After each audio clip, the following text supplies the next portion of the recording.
Oke, selamat siang, selamat pagi menjelang siang.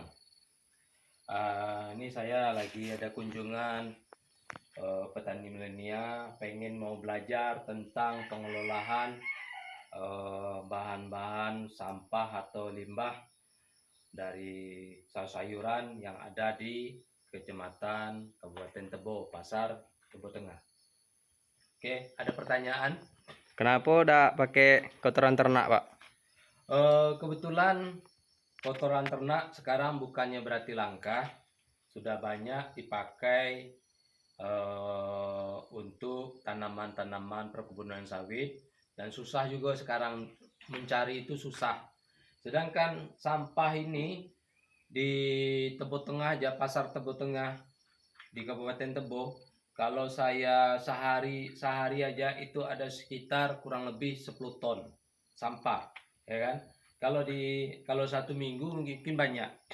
Ini sampah ini aja, ini satu hari itu sekitar 1-2 hari nih, dari kemarin sampai hari ini, demplot yang ada di kilometer 2 sampai kilometer 5, sayuran, buah-buahan yang dikumpul, yang dibawa oleh petani milenial tadi.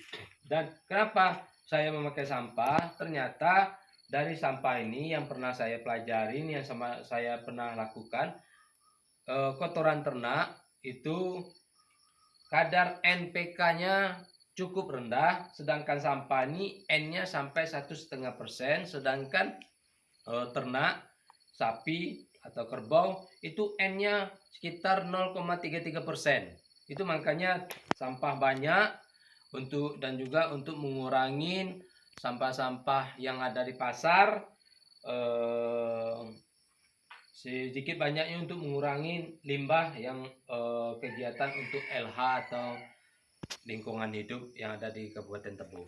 Ya, selain sampah, Pak, apalagi yang digunakan, Pak? Oh ya, kebetulan sampah ini bahan-bahannya banyak yang saya masukkan. Contohnya ini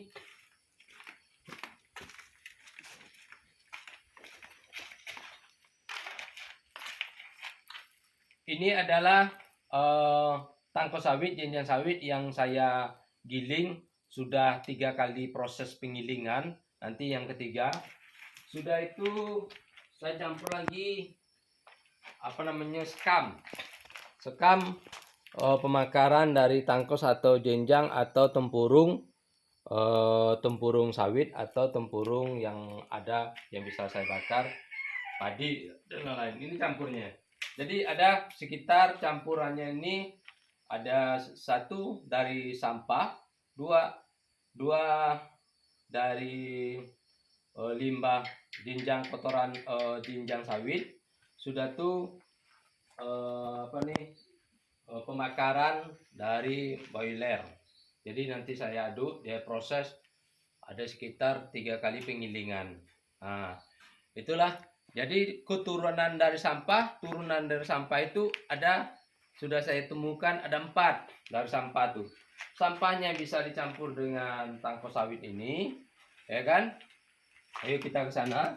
Proses sampah ini, sedangkan proses pembuatan sampah ini manfaatnya bisa mendapatkan 7 turunan.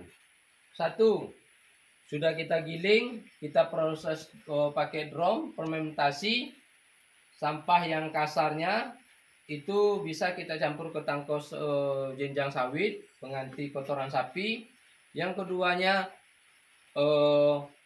cairnya zat sari buahnya bisa dijadikan POC atau MOL.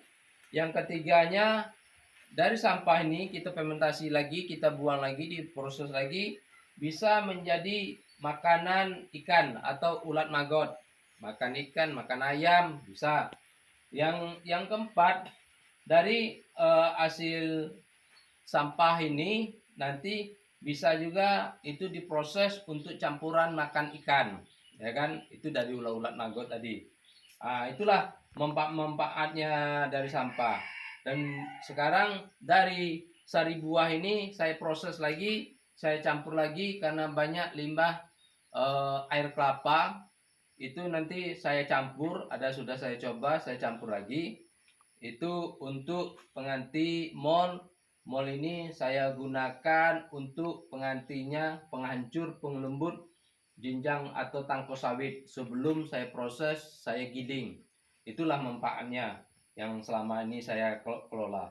Mudah-mudahan kegiatan ini tetap saya berlanjut dikarenakan pernah saya uji coba 3 tahun yang lalu di desa Semabu.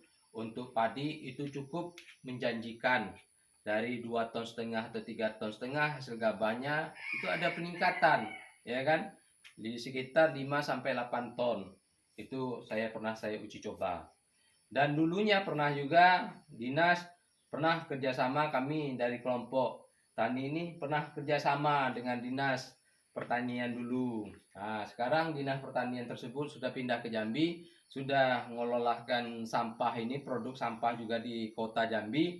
Dia kerjasama dengan pengusaha, bukan pengusaha, produk atau dengan alat-alat asintan Jerman tentang pengelolaan sampah, namanya Pak Sorjono. Jadi untuk skala produksi Pak, berapa ton ini Pak? Itu tergantung pesanan ya. Ya. Tergantung pesanan. Karena pesanan, kadang ada yang pesanan maksimalnya sebulan saya sanggup sampai 100 ton.